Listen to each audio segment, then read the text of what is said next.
Salve, salve galera, beleza? Tá começando o primeiro vídeo do nosso especial do NBB 2022-2023 aqui na Locomotiva Esportiva. Você tava com saudade, né? Eu também tava. Fazemos esse especial há vários anos, cada temporada com um formato diferente. E como que vai funcionar esse ano? Vou explicar rapidamente antes de irmos para o primeiro vídeo. Bom, serão pelo menos 17 vídeos, um para cada equipe, em ordem alfabética, de hoje até o dia 14 de outubro. Hoje estamos lançando o vídeo do Bauru Basquete, que é a primeira equipe do NBB na ordem alfabética. Dia 14 de outubro teremos o vídeo da Unifacisa, um dia antes da estreia do NBB, no sábado, dia 15 de outubro, entre Flamengo e Minas. Então, todo dia aqui vai ter vídeo na Locomotiva Esportiva sobre o NBB. E eu conto com a audiência de vocês, eu conto com o like, com o compartilhamento, com os comentários de vocês também. Além disso, teremos o Top 15 histórico do NBB nas nossas redes sociais, com artes muito legais, de uma seleção dos 15 maiores jogadores da história do campeonato, que eu e o Fábio selecionamos para vocês e vamos postar aí ao longo dos dias, tá? Vai ser uma divulgação sem ordem, não vai ser um ranking, tá? Vai ser assim como a NBA fez, que selecionou os top 75 para comemorar os 75 anos de história. Faremos o top 15 aqui no NBB, sem que o primeiro seja o 15º e o último seja o primeiro, ou vice-versa, tá? Vamos lançando aí ao longo dos dias. E também, quem sabe, se eu tiver tempo para isso, alguns outros vídeos extras sobre o funcionamento dessa temporada do NBB, vamos ver se vai dar certo. O que eu posso prometer para vocês, 17 vídeos, mais as artes nas nossas redes sociais. E começando agora pelo Bauru Basquete, vocês estão vendo a camisa do Bauru aqui atrás. O time começa com a letra B, né, nossa primeira equipe nessa temporada do NBB. Bauru que no ano passado terminou ali nas quartas de final do campeonato, né, varreu o seu adversário nas oitavas, foi varrido pelo São Paulo nas quartas e tá aí novamente para tentar incomodar os times da parte de cima da tabela. E o Bauru, ele meio que se acostumou, tá se acostumando, na verdade, a equipe, a ficar no mesmo patamar por vários anos. Eu explico, praticamente toda a sua trajetória no NBB, o Bauru Basquete sempre esteve em ascendente ou descendente, ou seja, sempre com aumento de orçamento ou quebra meio brusca do que era feito no ano anterior, tá? Então nunca teve uma estabilidade muito grande o time. Claro, vocês sabem muito melhor que eu que isso não quer dizer que a equipe não teve grandes momentos, é campeã do NBB, já disputou 2 finais além disso e tudo mais, mas sempre em momentos de crescimento, quase nunca de estabilidade. E o Bauru tá meio que na mesma há vários anos, e por mais que o torcedor queira ver o seu time na parte de cima brigando por títulos, também é interessante você ficar um bom tempo no mesmo patamar, porque você começa a se habituar a viver naquele cenário sob determinadas condições. E o time que o Bauru Basquete montou para a temporada 22-23 é bem nítido que é numa tentativa clara de corrigir erros de temporadas anteriores, principalmente do último ano. Então eu vou puxar aqui para vocês então o elenco do Bauru Basquete para a temporada 22-23. Eu vou estar sempre com a minha colinha aqui no especial, tá, gente? Para não perder ninguém. Vamos lá. Errei a página aqui. Bauru Basquete 22-23, os armadores, né? Dontrell Bright, Jonathan Machuca. Ala armador tem o Larry Taylor. Nas alas, Alex Garcia e Danilo Fusaro. Ala pivô, o Emmett Holt e o Gemerson Barbosa. E os pivôs, o Anderson e o Felipão. Além disso, tem os jovens atletas do Bauru Basquete, né, do time sub-18, 19, que estão disputando a Liga de Desenvolvimento e podem fazer parte da rotação desse time, assim como já tem feito no Campeonato Paulista. E são eles, né, o armador, o Guizard, você tem também o ala Guiomena, um ala muito bom defensivamente, você tem o Gabriel, também na ala, você tem o pivô, o Vitor Cauã, que inclusive é convocado frequentemente para seleções brasileiras de base. Então você tem essa mescla aí dos caras mais jovens com os adultos, com os profissionais. Por que eu falo que é um time que claramente tenta corrigir os erros de temporadas anteriores? No último ano, o Bauru Basquete também estava ali um pouco abaixo do G4, tanto em termos de orçamento quanto em força de elenco, mas era um time muito mais desbalanceado. né? E perdeu algumas peças do ano passado para cá que deram a oportunidade do Bauru Basquete se remodelar um pouquinho. Era um time que era um elenco um pouco curto e contava apenas com 3 pivôs. E um deles, né, que era o Draper, o americano, inclusive a camisa que é dele da temporada passada, ele acabou saindo no meio do ano, o Bauru não contratou mais ninguém, ficou um time ali já com idade avançada, né? Larry Taylor e Alex Garcia já têm mais de 40 anos e com apenas 2 pivôs. Você tinha o Hetzheimer e o Gabriel Jaú, que quando um dos dois não jogava ou não estava num bom dia ou era desfalque no decorrer da partida, né, seja por lesão, seja por estourar a quinta falta, o time sofria muito, ficava penso, não conseguia fazer uma rotação interessante porque não tinha quem rodasse. Aí quem estava em quadra cansava e por aí vai. Era uma equipe muito desbalanceada, as peças que vinham do banco, via de regra, também não conseguiam manter o nível. Então o Bauru acabou montando uma equipe mais equilibrada para esse ano. O time perdeu do ano passado, né? Pegar a lista certinho aqui.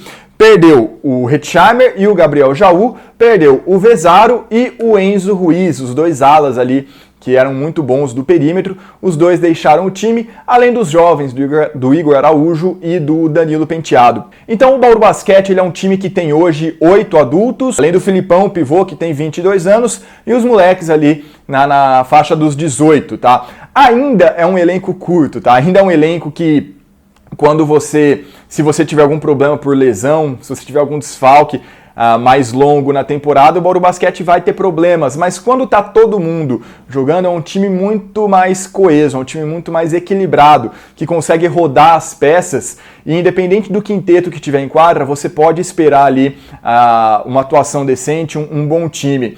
Além disso, é um time com mais possibilidades, tá? Temporada passada você tinha ali basicamente o Dontrell Bright como armador de ofício, digamos assim, e o Larry Taylor que fazia as vezes. Agora você tem o Johnny Machuca, armador argentino, que é a antítese do Bright. Tá? Se o Bright ele é conhecido pela velocidade, pela transição rápida, pela explosão, apesar dele não ser só isso, é bom a gente ressaltar, o Machuca é aquele armador argentino mais clássico, mais calmo, que cadencia o jogo, tem uma visão muito legal também, chute do perímetro bem interessante, então dá para fazer esse contraponto com um dos 2 armadores ou eventualmente até com os 2, lembrando que também podem atuar ao lado do Larry, que segue no Bauru Basquete, né? Claro, com limitações por conta da idade em questão de minutos, não dá para você esperar o Larry Taylor jogando 30, 35 minutos de média na temporada, mas que quando está em quadra consegue ser aquela liderança para o time, consegue também ser bem impactante dos 2 lados. Alex Garcia dispensa comentários, né? O principal defensor da história do NBB, o verdadeiro líder desse time, o maior líder em quadra desse time, né? Manda em todo mundo que está ali no ginásio. Além do Fusaro, né? Que chega para ser um cara também com um bom impacto defensivo, por mais que no ataque ele não seja tão presente assim quanto os seus demais companheiros. Ele teve ali alguns dos seus melhores anos no Mogi das Cruzes, sob o comando justamente do Guerrinha, que consegue utilizar bem ele ali também na quadra de ataque. Mas o que eu queria falar aqui com um pouco mais de atenção é nos pivôs, né? O Bauru Basquete tem 4 pivôs, terminou a temporada passada com 2, agora tem 4. Por mais que o Filipão não rode tanto quanto os demais, né? Você tem ali 3 mais o Felipe, você consegue ali considerá-lo também como peça efetiva da rotação. Você tem ali, entre os mais baixos, né, o Gemerson e o Holt, que eles podem fazer tanto jogar ao lado de um pivô um pouco mais pesado, quanto serem eles mesmos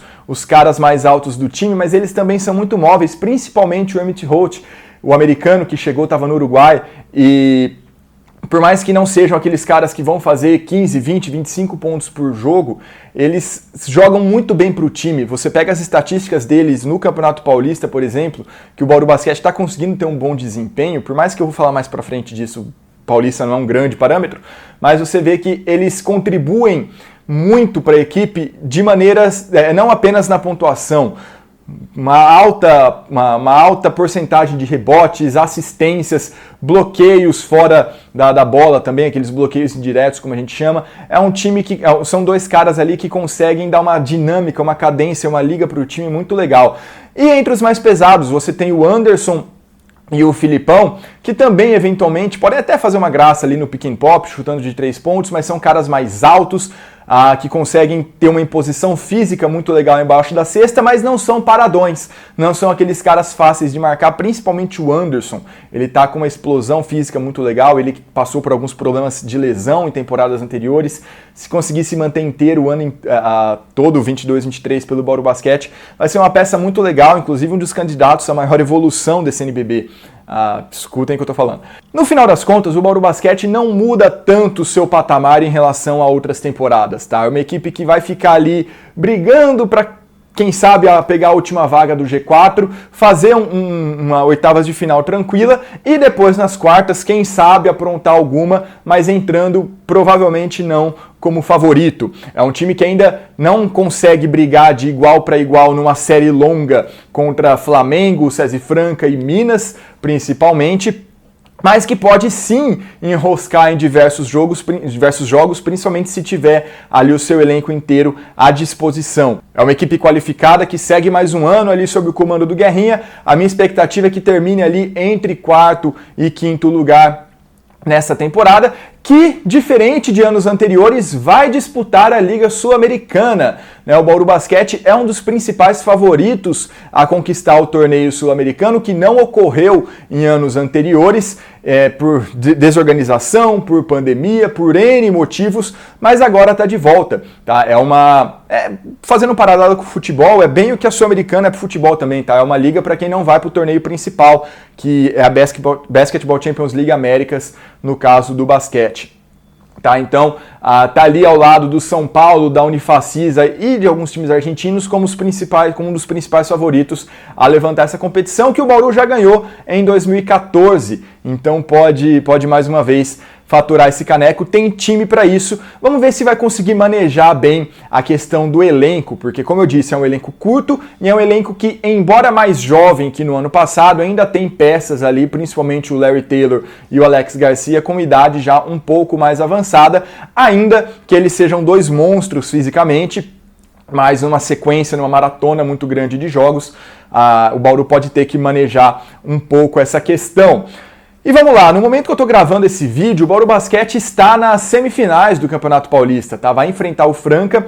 E o Bauru Basquete, a principal força que o Bauru Basquete tem demonstrado até então, justamente essa coesão, essa homogeneidade entre o time, independente do quinteto que esteja em quadra. Não estou falando em estilo de jogo. O Bauru Basquete, como eu disse, tem muitas possibilidades, muitos atletas com características diferentes. Você pode fazer um time mais baixo, mais alto, mais rápido, mais lento, mesmo com esses oito nomes, né? Dá para você variar bem.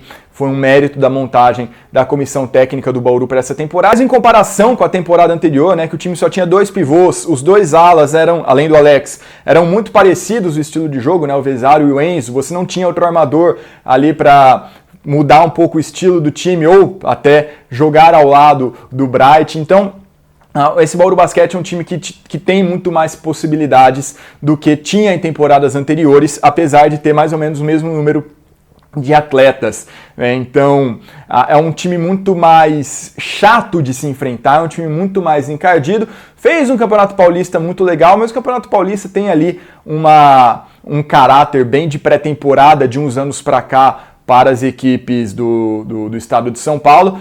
Começam a jogar mais para valer mesmo ali a partir dos playoffs, né, que é o ponto que a gente está agora, mas não acho que é um grande parâmetro vencer o Campeonato Paulista ou chegar numa final. Não é exclusivamente, não dá, o resultado do Paulista não fala por si só quando a gente analisa o resto da temporada, tem que levar em consideração outras coisas, e no caso do Bauru Basquete, a principal você tem um bom momento do Anderson, você tem ali um entrosamento legal, que ainda está se aprimorando, mas que já está bem interessante, do Holt com o resto do time, e é uma equipe ali com muitas possibilidades que pode se adaptar bem ao adversário ao longo do ano. Se conseguir se manter sem lesões, sem desfalques, pode sim dar muito trabalho para os times de cima, para os times de orçamento maior. No final das contas, o Bauru Basquete deve brigar ali principalmente com São Paulo e Unifacisa de quarto a quinto e sexto lugar. Esse é o patamar do Dragão para a temporada 2022-2023. E é isso, acho que eu consegui passar um panorama geral do time do Bauru Basquete, que além de tudo que eu falei, tem a possibilidade agora de jogar em um ginásio maior em partidas mais importantes, que está nos playoffs, numa eventual semifinal e final. Porque a cidade de Bauru tinha apenas o ginásio Panela de Pressão, que é um ginásio muito tradicional no basquete nacional, mas que tem capacidade para apenas 2.000 espectadores, 2.000 e pouquinhos espectadores. E foi construído o ginásio do SESI na cidade do Bauru Basquete, que vai ficar mais à disposição do vôlei que do basquete, mas que numa eventualidade, numa semifinal, numa final, seja de Sul-Americana, seja de NBB, o time pode jogar lá porque é um ginásio com capacidade para 5.000 pessoas, atende às especificações internacionais e também da Liga Nacional de Basquete. Então o Bauru Basquete, caso vá longe nas competições que dispute, não precisará mais